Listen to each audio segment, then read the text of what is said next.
يا رسول الله قلبي لم يزل باسمك يا کتابوں میں ملتا ہے حضرت سلیمان علیہ السلام کے بعد سارے نبیوں میں سب سے زیادہ دولت اگر کسی کو دی گئی تو وہ حضرت ایوب کو دی گئی تھی.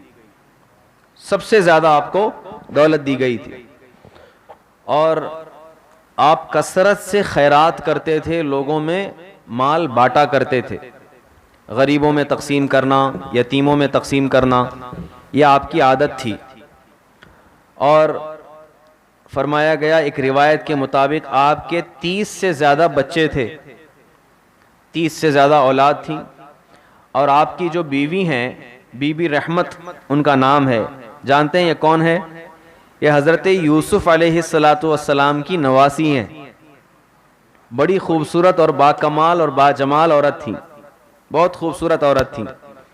یہ خود بھی کافی خوبصورت اور کافی جسم و جسامت والے، اور ایسا ان کا شہرہ تھا، ایسی ان کی شان تھی کہ جو لوگ دیکھتے تو بس عش عش کر اٹھتے. آپ دیکھیں زندگی میں کچھ لوگ ایسے ہوتے ہیں کہ وہ اللہ نے انہیں دولت بھی عطا کی ہوتی ہے، خوبصورتی بھی عطا کی ہوتی ہے، شہرت بھی ان کے پاس ہے، وہ نیک بھی ہیں، سب کچھ ہیں، تو لوگ دیکھ کر کے ان کو عش عش کرتے ہیں کہ کیا زندگی پائی ہے، اللہ نے دنیا میں ہی ساری ان کو نعمتیں عطا کر دی. تو حضرت ایوب علیہ السلام ان میں سے ہیں. اللہ نے ان کو سب کچھ دے دیا تھا، سب کچھ، ساری چیزیں ان کو عطا فرما دی تھی. تو فرمایا گیا کہ جب انہوں نے خیرات اور صدقات زیادہ دینا شروع کیا، اللہ تعالیٰ نے آسمان پر اپنے فرشتوں میں فخر فرمایا، کہا اے میرے فرشتوں دیکھو یہ جو میرا ایوب ہے، اتنی نعمتیں اس کو دیا ہوں، پھر بھی یہ کبھی ناشکری نہیں کرتا، یہ ہمیشہ جو ہے شکر گزار بندہ ہے اور لوگوں میں تقسیم کرتا ہے، تو میں تم فرشتوں میں اپنے بندے پر فخر کرتا ہوں. اور فرمایا گیا اس وقت شیطان جو ہے اس کا آسمان میں آنا جانا باقی تھا، بعد میں اس کو اور روکا گیا. تو جب اس نے یہ بات سنی شیطان نے کہ ایک بندے کی اتنی تعریف مل رہی ہے اور اللہ تعالیٰ اتنی تعریف کر رہا ہے، وہ جل بھن گیا. اس نے کہا کہ میرا جو پلان ہے اور جو میرا منصوبہ تھا، ہر ایک کو بہکاؤں گا اور برا بناؤں گا، یہ ہو نہیں پا رہا ہے.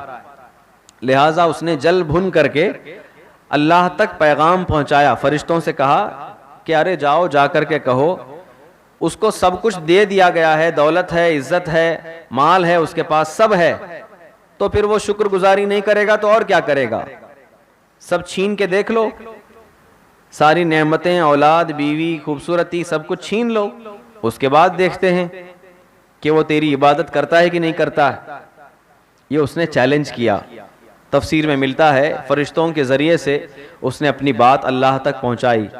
اللہ تعالیٰ نے ارشاد فرمایا جاؤ میرے بندے کو جتنا آزمانا ہے آزما کر دیکھ لو، وہ میرا ہی بندہ رہے گا. شیطان کو اختیار دیا گیا. شیطان نے کہا کہ مجھے اختیار دو کہ میں انہیں برباد کر دوں یا ان کو تکلیف پہنچاؤں. اللہ نے اجازت دی، اللہ کی طرف سے اجازت دی گئی کہ تو جتنا آزمانا چاہتا ہے آزما لے. یہ واقعہ قرآن میں ثابت ہے اور اس سے کئی نصیحتیں ہمیں حاصل ہوتی. غور سے سنیں. شیطان کو اجازت دی گئی، شیطان آیا. شیطان کیا ہے؟ وہ جن ہے، زمین پر آ سکتا ہے، ہر جگہ جا سکتا ہے، کسی بھی شکل میں آ سکتا. اس نے اپنے چیلوں سے اور اپنے ماننے والوں سے یہ مشورہ کیا کہ ایوب کو کیسے برباد کریں. اس کا ایک چاہنے والا جو جن تھا، شیطان تھا، اس نے کہا کہ میرے پاس اتنی طاقت ہے کہ اگر میں ایک پھونک مار دوں تو ان کے جتنے باغیچے نظر آتے ہیں سب کے سب جل جائیں گے. اس نے اجازت دیا. اس نے جا کر کے اپنے منہ سے پھونک ماری. حضرت ایوب علیہ السلام کے جتنے باغیچے تھے سب میں آگ لگ گئی. فرمایا گیا ان کی جائیداد اتنی تھی کہ صرف اگر لوگ دیکھتے تو تا حد نگاہ تھی، جہاں تک نگاہ جا رہی وہاں تک ان کی زمین ہے. اتنی جائیداد اللہ نے عطا کی تھی. ایک ہی بار میں اس طور پر اس کو آندھی یا طوفان اس طور پر لایا آگ کا کہ سارے باغیچے جل گئے. ایک ہی بار میں پورے جل گئے.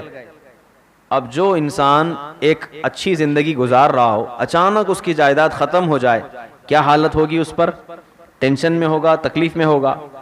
حضرت ایوب علیہ الصلاۃ والسلام اس وقت نماز پڑھ رہے تھے، اس زمانے کی نماز جو عبادت ان کی شریعت میں تھی، نماز آپ پڑھ رہے تھے اپنی عبادت گاہ میں، آپ کے نوکر چاکر جو لوگ تھے وہ بھاگتے ہوئے آئے، کہے اللہ کے نبی، اے اللہ کے نبی، بڑا معاملہ ہو گیا ہے۔ کیا ہو گیا ہے؟ آپ نے مڑ کر کے پوچھا، کہا آپ کے جتنے باغیچے تھے سب جل گئے، اور وہ لوگ رونے لگ گئے اور طرح طرح کے لفظ کہنے لگ گئے کہ یہ کیا ہو گیا آخر، ہائے اللہ کو ہماری زمین ملی تھی، اللہ تو اپنے نبیوں کی زمین کو حفاظت کرنے والا ہے، کیسے جل گیا؟ اللہ کے چاہتے ہوئے کیسے نہیں ہوا؟ یعنی اللہ نے چاہا ہے کہ یہ سب ہو جائے۔ یہ ناشکری کی باتیں ان کے نوکروں سے نکلنے لگ گئی۔ حضرت ایوب علیہ الصلاۃ والسلام کے بارے میں روایت میں ہے، آپ جلال میں آئے اور کہا، ارشاد فرمایا، یہ جتنے باغیچے مجھے ملے تھے یہ اللہ کی طرف سے ملے تھے، اللہ کی طرف سے ملے تھے، لہٰذا میں ناشکری نہیں کروں گا، میں اس بات پر شکر کرتا ہوں کہ جو نعمتیں اس سے دی گئی تھی واپس اسی نے لے لیا، میں غم نہیں کروں گا۔ پھر کچھ دن گزرنے کے بعد شیطان نے پھر چال چلا، اور آپ کی جتنی اولاد تھی، جتنے بچے تھے، ایک ایک کر کے بیمار ہونے لگے اور ان کا انتقال ہونے لگ گیا، ایک ایک کر کے۔ فرمایا گیا 300 بیٹوں کا انتقال ہوا، بچوں کا۔ حضرت ایوب علیہ الصلاۃ والسلام خود اپنے کاندھے پر جنازہ اٹھایا کرتے تھے، لیکن زبان پر اف تک نہیں آیا، کبھی نہیں کہا کہ ہائے یہ کیا ہو گیا۔ کوئی کہتا تو کہتے کہ یہ ساری نعمتیں اور اولاد اللہ ہی کی طرف سے ملی ہیں، ہم اللہ ہی کے لیے اور اللہ ہی کی طرف ہمیں لوٹنا، اللہ ہی کی طرف لوٹنا۔ ساری اولاد ختم ہو گئی۔ پھر کچھ دن کے بعد آپ کی زمین میں زلزلہ آیا، جس کی وجہ سے آپ کا جو محل تھا، جو گھر تھا، وہ ختم ہو گیا، سارے دولت جو تھی وہ ختم ہو گئی۔ آخر میں جا کر کے قرآن میں ملتا ہے اللہ نے آپ کو بیماری عطا کر دی، شیطان کی وجہ سے ہی۔ شیطان، اللہ کی مرضی ہے لیکن شیطان کر رہا ہے، اگر اللہ کی مرضی نہ ہو تو ایک پتا بھی زمین سے نہیں ہلے گا، اللہ کی مرضی ہے اس میں، لیکن اختیار شیطان کو اس وقت دیا گیا تھا کہ جا میرے بندے کو جتنا آزمانا ہے آزما لے۔ فرمایا گیا آپ کو بخار کی شدت اتنی زیادہ ہو گئی کہ لوگ آپ کے نزدیک تک نہیں آتے تھے، اور فرمایا گیا درد کی شدت اتنا زیادہ تھی کہ آپ نے اٹھنا چلنا پھرنا بند کر دیا، آپ بستر پہ رہنے لگ گئے، اور اتنی تکلیف ہوئی، فرمایا گیا کہ کبھی کبھار آپ کو بستر سے اٹھانے کے لیے بیوی کا سہارا لینا پڑتا تھا۔ وہ شخص، جو نوجوان جن کو اللہ نے خوب طاقت عطا کی تھی، اچانک بیمار ہو گئے، ساری چیزیں ختم ہو گئیں، دھیرے دھیرے بیمار بھی ہو گئے، اور کئی سال کا یہ عرصہ رہا ہے، ایک ہی بار میں نہیں ہوا ہے، مسلسل ہوتا آیا ہے، جس کی وجہ سے انسان ذہنی طور پر بھی پریشان ہو جاتا ہے۔ لیکن حضرت ایوب علیہ الصلاۃ والسلام خاموش رہے، تب بھی اللہ تبارک و تعالیٰ کا ذکر خیر کرتے تھے۔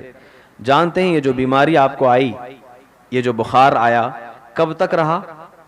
فرمایا گیا 18 سال تک لگاتار یہ بخار رہا، 18 سال تک یہ تکلیف آپ کو رہی، اور دن بدن سب کچھ ختم ہوتا چلا گیا، یہاں تک کہ نوبت یہ آ گئی کہ آپ کی بیوی رحمت، ان کو پیسے کمانے کے لیے اور اپنے شوہر کو کھانا کھلانے کے لیے لوگوں کے گھروں میں کام کرنا پڑتا تھا۔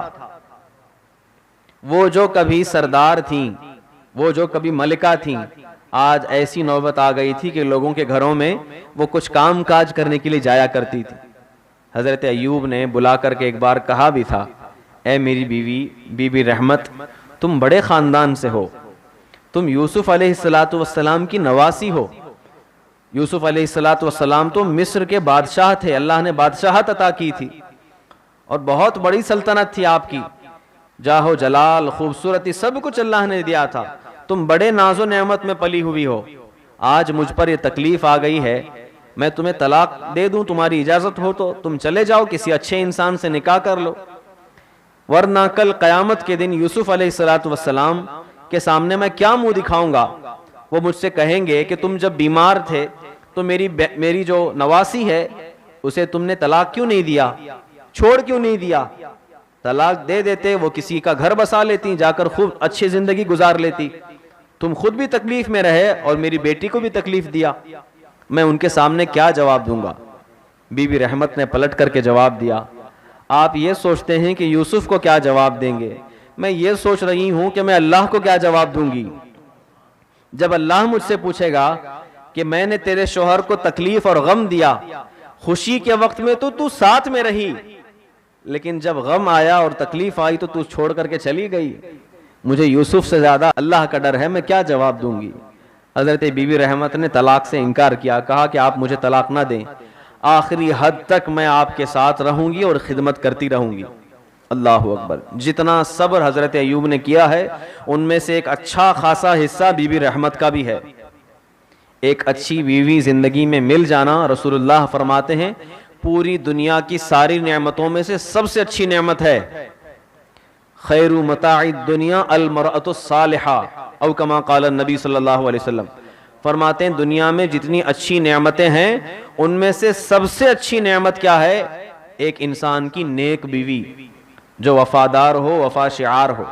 حضرت بی بی رحمت اس طرح کی ایک عورت تھی، بہت خدمتیں کی، یہاں تک کہ شیطان نے اتنا وسوسہ ڈالا کہ پھر وہ لوگوں کو بہکانے لگ گیا، لوگوں کو بہکایا اور کہا کہ دیکھو یہ اس کی بیوی ہے، ایوب کی بیوی ہے، تمہارے گھروں میں کام کرنے کے لیے آتی ہے، کہیں ایسا نہ ہو کہ ایوب کی خدمت کرتے کرتے اس کا بدن اس سے ٹچ ہوتا ہے اور یہ تمہارے گھروں میں آتی، وہ بیماری تمہارے گھروں کے اندر نہ آ جائے، تمہارے بچے بھی مر جائیں گے اور تکلیف میں آ جاؤ گے، لہٰذا اس کو کام سے نکال دو۔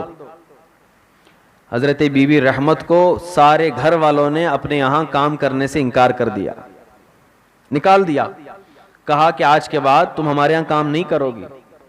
اب سوچئے کہ شوہر بیمار ہیں، دولت کا نام پر کچھ بھی نہیں ہے، نہ رشتہ دار ہیں، نہ بچے ہیں، نہ کھانے کے لیے کوئی چیز ہے، نہ شوہر کے اندر طاقت ہے کہ کما سکے، اب کیا کریں گے ایسی حالت میں؟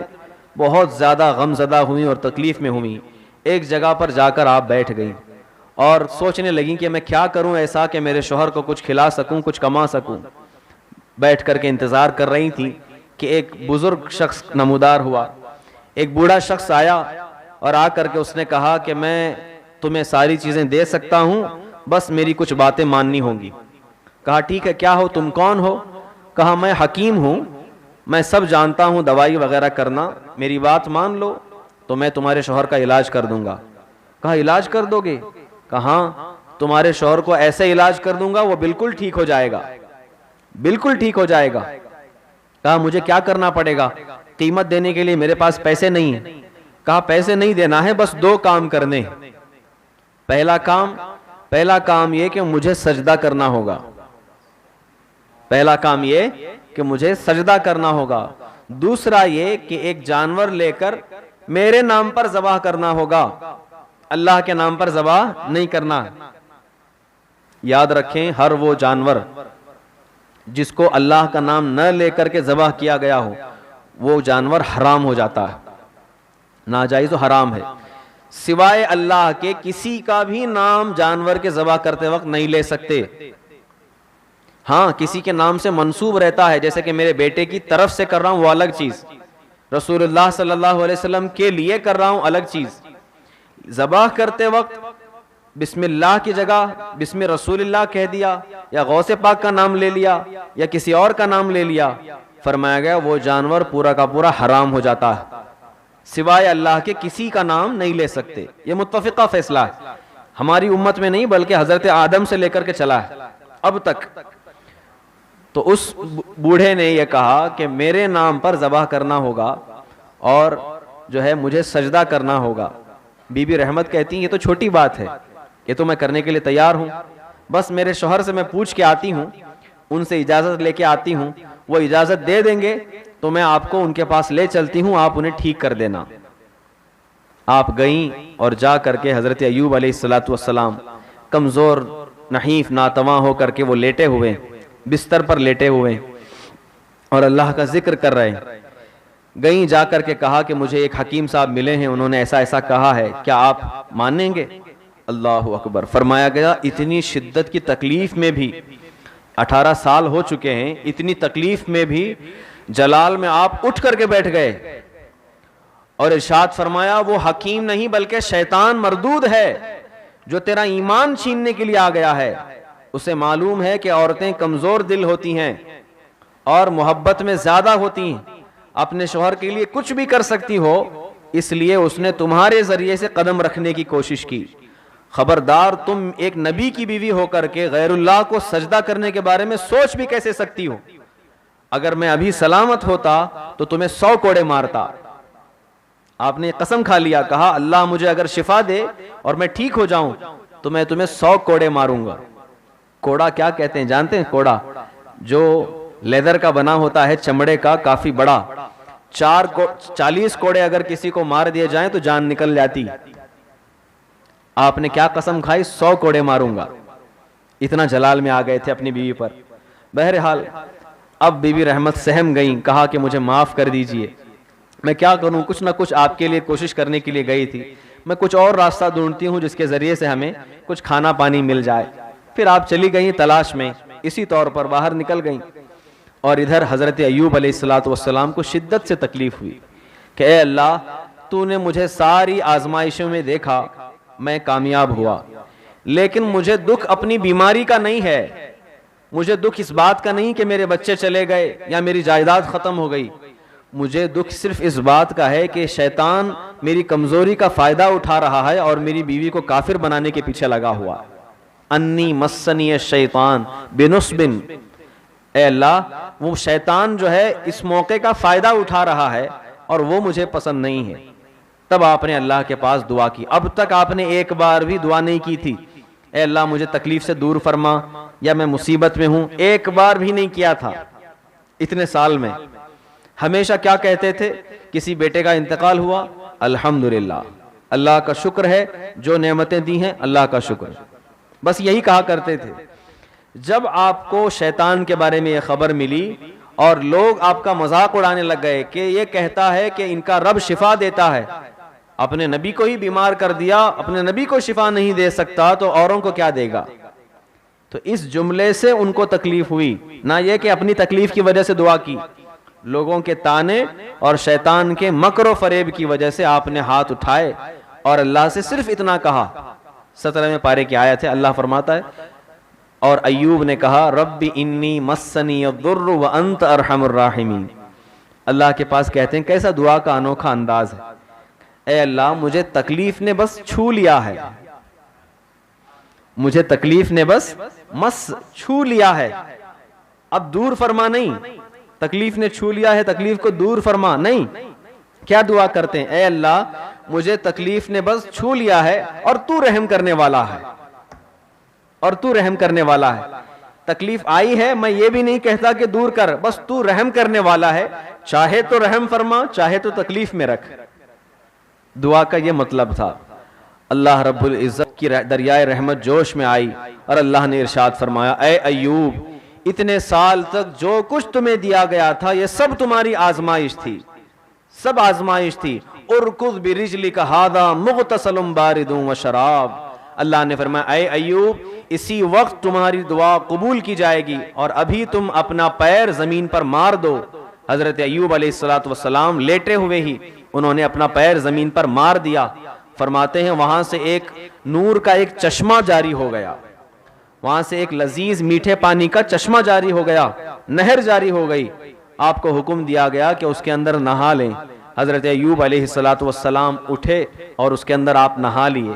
جیسے ہی نہائے 18 سال کی جو بیماری تھی وہ ایک دم زدن میں ختم ہو گئی اور اللہ نے پہلے سے زیادہ خوبصورتی عطا فرما دی. اب تو بڑھاپا بھی ختم ہو گیا, جوانی واپس آ گئی, جوانی واپس آ گئی اور بالکل پہلے سے زیادہ خوبصورت نوجوان اور بالکل قیمتی لباس پہنے ہوئے نظر آنے لگ گئے. حضرت جبرائیل امین علیہ السلام نازل ہوئے اور اللہ کی طرف سے انہیں حکم ہوا اے جبرائیل اس شیطان کے پھونکنے پر سب کچھ ختم ہوا تھا, اب تم پھونک دو, پہلے سے زیادہ دوگنی چیزیں اسے عطا کر دو. حضرت جبرائیل علیہ السلام زمین پر آئے اور انہوں نے پھونک ماری. فرمایا گیا کہ آپ کا گھر جو ٹوٹا تھا واپس سے بن گیا, جتنی اولاد کا انتقال ہوا تھا دوبارہ اللہ نے اولاد عطا فرما دی, جتنے جانور مرے تھے, جتنے باغیچے ختم ہوئے تھے, پھر سے وہ دم زدن میں واپس آ گئے. اللہ اگر چاہ لے تو کیا نہیں ہو سکتا. اس کے کن کہنے سے پوری دنیا بن گئی. حضرت ایوب کی جائیداد کیا واپس نہیں آ سکتی؟ ساری چیزیں اچانک واپس آ گئیں اور حضرت ایوب علیہ السلام سجدے میں گر پڑے, اللہ کا شکر بجا لانے لگے. اب بی بی رحمت جو باہر گئی ہوئی تھی, انہیں معلوم نہیں تھا, ان سب چیزوں کا علم نہیں تھا. بی بی رحمت اسی جگہ پر آئیں, اسی جہاں پر حضرت ایوب کو صلح کر کے گئی تھی. آ کر کے دیکھتی ہیں کہ وہ جھوپڑی تو ہے لیکن وہاں اندر کوئی نہیں. آپ گھبرا گئیں, شاید میرے شوہر کو کوئی جانور آ کے لے گیا, شیر یا چیتا کوئی آیا ہوگا جنگل سے اور آ کر کے انہیں لے کر چلا گیا ہوگا, میں کیا کروں. تو ادھر ادھر انہوں نے نگاہ دوڑائی تو دیکھا کہ ایک سفید چہرے والا ایک نوجوان وہاں پر موجود ہے. کہا چلو جا کر کے پوچھتی ہوں کہ میرے شوہر کو دیکھا ہے کیا. گئی ان کے پاس, اس نوجوان کے پاس جا کر کے کہا, اے نوجوان, کیا تم نے میرے شوہر کو دیکھا ہے؟ بوڑھے انسان تھے, بہت تکلیف میں تھے, بیمار تھے, کیا ان کو دیکھا ہے؟ کہا کون سا شوہر؟ جو بیمار تھا وہاں لیٹا ہوا تھا. کہا ہاں. کیا نام تھا ان کا؟ کہا ایوب. کیا وہ میری طرح دکھتا تھا؟ بی بی رحمت کہتی ہاں, ان کے مسکرانے کا انداز آپ سے ملتا جلتا ہے. کہا اے میری شریک حیات, وہ ایوب جسے تم ڈھونڈ رہی ہو, اللہ نے مجھے دوبارہ جوانی عطا فرما دی. وہ میں ہی ہوں جس کو اللہ نے آزمائش کے طور پر ساری چیزیں اس سے چھین لی تھیں, اب دوبارہ اللہ نے ساری چیزیں عطا فرما دی. پھر انہیں بھی حکم ہوا کہ وہ جائیں اور اس نہر میں نہائیں. حضرت بی بی رحمت نہائیں, اللہ نے ان کی بھی ساری بیماریاں دور فرمائی اور ان کو پھر سے نوجوان فرما دیا, اور جتنی نعمتیں چھینی گئی تھیں دوبارہ انہیں عطا کر دی گئیں. اور اللہ نے فرشتوں میں اعلان فرمایا, میں نہ کہتا تھا کہ جتنی آزمائشیں کرنا ہے کر لو, شیطان خائب و خاسر ہوگا اور میرا بندہ افضل و عابد ہوگا, وہ بلند و برتر ہوگا. جتنی نعمتیں اسے دی جائیں گی وہ ساری نعمتیں چھن جانے پر بھی اللہ کا شکر بجا لائے گا. مسلمانوں, زندگی میں جتنی بھی نعمتیں اللہ کی طرف سے ملی ہیں ان کا ہم شکر گزار ہوں. اگر کوئی چیز چلی جاتی ہے زندگی سے تو ہم غم اس بات کا نہیں کرنا کہ اللہ نے چھین لیا, بلکہ یہ سوچیں کہ جو دینے والا ہے وہی لینے والا بھی ہے, اور آج اگر تکلیف دیتا ہے تو کل قیامت کے دن اس کا اجر وہ ضرور عطا فرمائے گا. بعض اوقات غربت میں, تکلیف میں ہم اچھی حالت سے خراب حالت کی طرف جب آتے ہیں تو سب کچھ ٹوٹ جاتا, بھروسہ ٹوٹ جاتا ہے اور ہم ایک عجیب سی کیفیت میں آ جاتے ہیں. یاد رکھیں, ایسے وقت میں اللہ پر بھروسہ رکھیں اور صبر رکھیں. اللہ تبارک و تعالی عدل فرمانے والا ہے, کبھی ناانصافی نہیں فرمائے گا. اللہ آزماتا ہے, امیر کو امیری دے کر آزماتا ہے, غریب کو غریبی دے کر آزماتا. اللہ کے راستے پر چلتے رہیں اور صبر کرتے رہیں, اللہ تعالیٰ اس کا بدلہ ضرور عطا کرے گا.